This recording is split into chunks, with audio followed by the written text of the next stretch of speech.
Hey, thanks for being a part of the conversation. Let's do some pod crashing. Episode number 286 is with Kurt from the podcast Joseph the Angel. I got to ask you the question right up from the beginning, because I know how people discover podcasts and they make it a part of their life. We've always known Clarence as being the angel. What is Joseph the Angel, so we can get that really clearly put out there for listeners? Joseph is the angel that sends Clarence down to help George. Wow. So there's a whole angel hierarchy going that we're playing with here. So.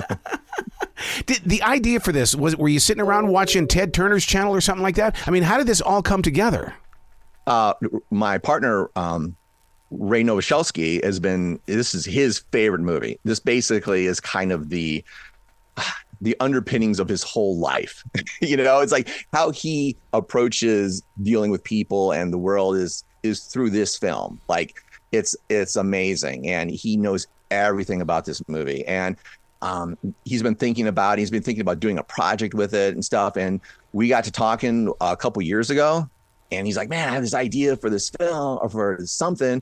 And he's also a documentary producer. Wow. And he's also a documentary podcast producer. So he came to me and says, "Hey, I'm thinking about that It's a Wonderful Life idea. Maybe we could do it as a podcast." And so then we just started, kicking around ideas, and it went from being a podcast about It's a Wonderful Life, the making of it, or who was in it, or why certain decisions were done certain ways for certain reasons. It rapidly went beyond that to, okay, what does this idea mean for our country, and things like that, right? Things like, who are we, and what does this film reflect America? And it's also about the idea of what impact does any of us have on anyone around us or the world. And it really causes you to have real deep thoughts at 3 a.m. that maybe you don't want to have. Wow. So did you ever have a moment? Because I talk with many musicians who don't want people to know what a certain song is about. Get your own interpretation. Were you supposed to give us another interpretation? Because, George Bailey, if he were here today, he'd be in jail. The things that he did, he'd be in jail. That's hilarious that you bring that up, because we deal with that with one of the episodes. One of the interview subjects calls up a district attorney in that area and say, "Okay, if George Bailey is running a savings and loan and his uncle misplaces $8,000, what would have happened?" He'd be in jail. Yep. And so it was. We really, think about these kinds of things, and it's a play on the multiverse idea in a way, right? What would happen if Mary Bailey was the hero? What would happen if, and is Potter the hero? Or, conversely, right? Are we actually living in Pottersville now and not Bedford Falls, right? So, and what happened to Bedford Falls after the movie? What did happen? There's so many things that these towns that used to be featured in movies are now becoming places for museums. Why is it Seneca, this place where the real, or Bedford Falls would have a museum? Right, and we talk about that in the movie, or sorry, we talk about that in the podcast series. Yeah, and we actually interview a lot of the people who had something to do with the Seneca Falls, the It's a Wonderful Life Museum, Anway Law,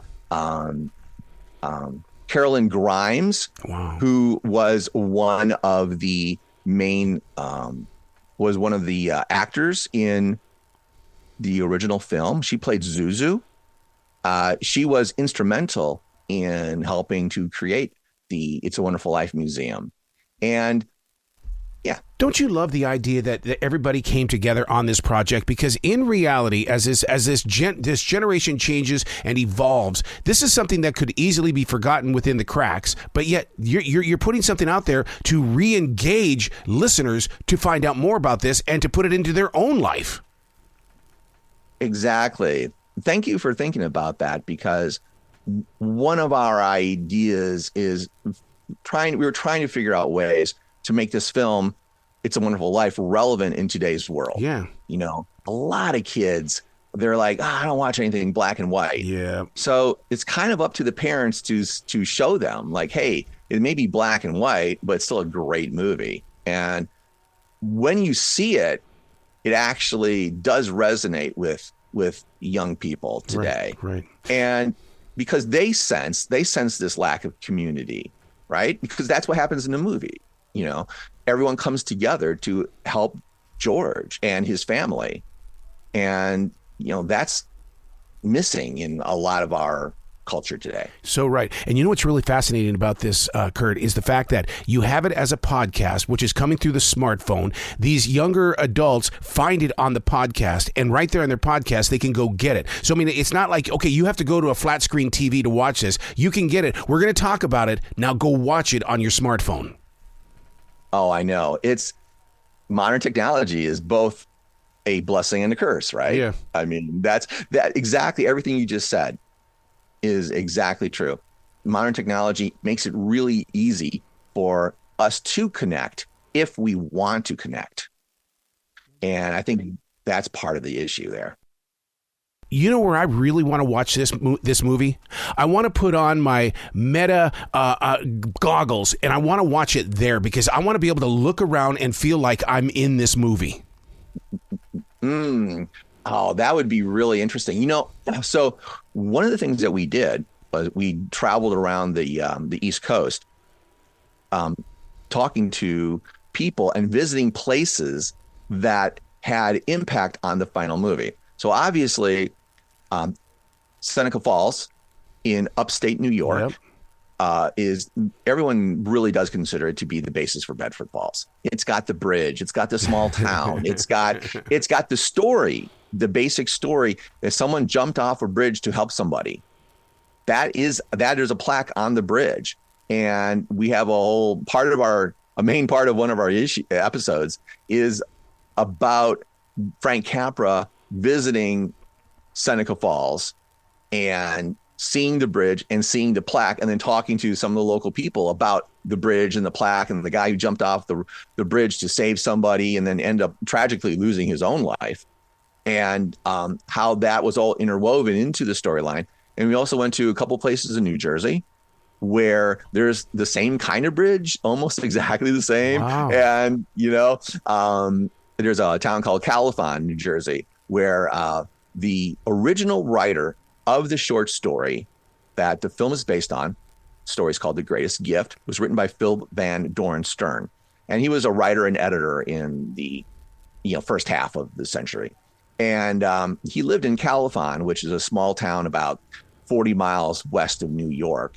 And it's a little town, and we talked to his granddaughters, and they're like, look, there's the bridge is there, the church is there, the little town is there. So in some ways, a lot of these small cities in the East they're kind of alike. They're all mill towns. They all have bridges. They all have churches. They all have, and we have gotten our image of small town America out of this movie. Yep. And this movie is made up of numerous people from Nutley, New Jersey, where the screenwriters lived, and they had a sledding hill, and there was a pond at the bottom of the sledding hill where there was ice, and that was written into the movie. And all of these little tidbits of these people's lives ended up in the movie. And that's all of that's where we were back in the 30s and 40s. I'm so glad that you talked about the fact that this really does represent small town America, because even in my notes here, I say this represents every city, because at many times when I'm watching this, it could be my hometown of Billings, Montana. There are many, because with the Yellowstone River Bridge, there's just so many different things in this movie that make you say, this is my town, this is my movie. And I got to be honest with you there, Kurt, is that when I saw George Bailey Was Never Born, I wanted to argue with you. I'm going, the hell, he's been in my life my entire life. He's very much alive. Exactly. And I'm glad you had that feeling about the title, and that means that there's a personal connection there. There is.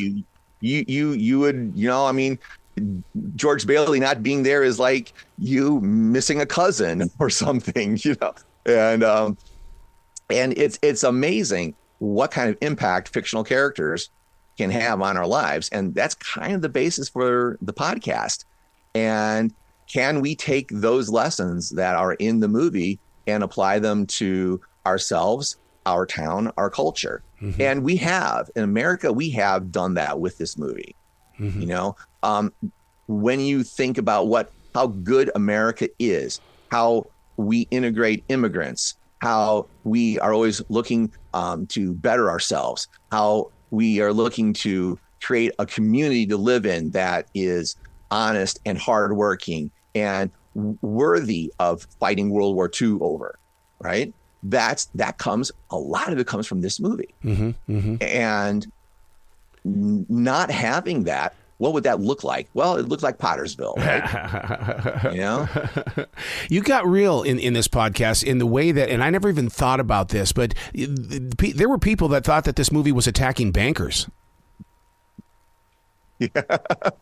Yes. Yeah.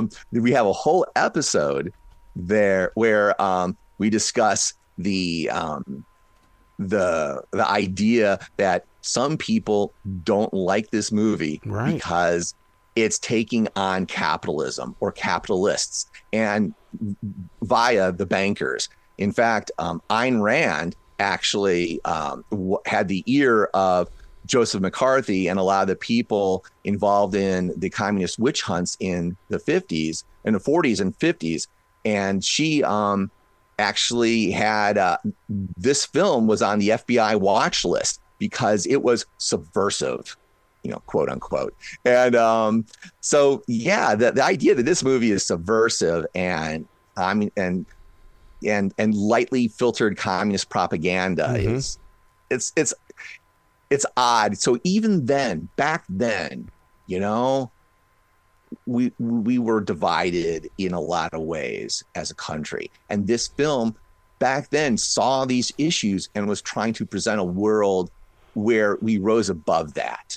And think about it, think about like what would happen if you were not here. Yeah. What would your life have turned out? What would your family's lives have turned out like? And we had to think about that, and making this. So, it's like, so what's your favorite scene? Only because my real name is Clarence. So the introduction of Clarence in my entire life has been based on this Clarence with the bells and things. I mean, because I'm trying to figure out how Clarence seemed to be at peace by being Clarence, and I hated the name Clarence, and I carried that negative energy. So when I go in there and I see this, I'm still looking for, why are you okay with it, but I am not okay with it? So it's got a deeper thing, and it's all based on his name, and so it's like, but at the same time, I'm such a James Stewart fan that there is no human being on this planet that could have played that role except for him. No, absolutely, and we talk about that a little bit. We have James Stewart's daughter, Kelly Stewart Harcourt, on, and she talks about that, like who could have played this other than my dad. And she's kind of right. And we look at other Frank Capra films, right? Meet John Doe has a lot of the same themes, and that's not Jimmy Stewart. It doesn't feel the same because it wasn't Jimmy Stewart doing that role, right? And Gary Cooper is an amazing actor, but he's a different actor than Jimmy Stewart. He brings a whole different sensibility. And at the end, on Meet John Doe, he's standing up on a building, ready to throw himself off the building. And it's this kind of the same movie in a weird way. And it's almost like Frank Capra had a trial run first, and he goes, "Okay, I got some things wrong here. It's a great movie, but let's do some things differently." And so this is kind of like 2.0 version of that kind of idea. Yeah. And the original story, The Greatest Gift, was basically Act 3 of the movie. Whoa. And that was Philip Van Doornstern wrote it in the late 30s, and was trying to sell it as a story, but people didn't think that it would sell right because it was hard to describe exactly what it is. Is it fantasy? Is it a mystery? Is it a drama? Which is kind of the movie, right? Everyone thinks It's a Wonderful Life is a comedy. Yeah. We have an episode where we take a look at that. It's actually, no, it's a very dark film noir kind of look at suicide and depression and economic, hardship. Wow. But you know what, though? I believe that if we would have colorized this movie and placed it in a theater today, it would be called a faith-based movie. Huh. Your because I mean, look, sure. it's about empowerment. It's about lives changing. Yeah. It's about the holiday. It's like this is, and it's absolutely faith based. Absolutely, and you can totally see that because, Jimmy Stewart is like, I'm not really religious, but please God, and See? He knows, at the end or throughout the course of the film, religion does play quite a bit in this, I think, where, people's lives are, maybe, are they living the best life they can? Yeah. Are they living according to, principles that they really should be? And Jimmy Stewart is kind of the manifestation of that, right? His speeches where he's railing against Potter and where everyone, it's everyone deserves a roof over their heads and that kind of thing. Yeah. Those speeches they're riveting, and you get chills, and they are very sermon-like, Yeah. And I totally see that, and that's religion in the best way, right? Mm-hmm. It's religion that speaks to everyone about their better selves and about what we can be. Yep.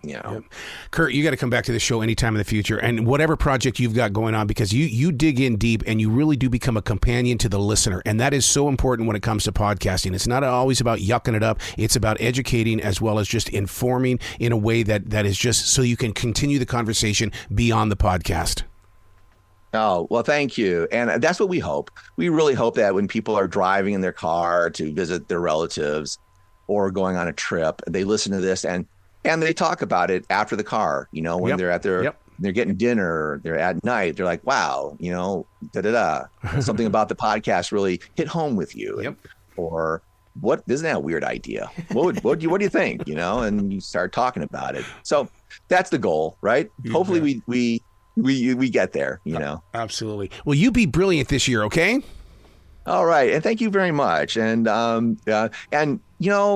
take that name. Be the Clarence that you need to be. Oh God, I'm trying. Okay. Have fun, guy. All right.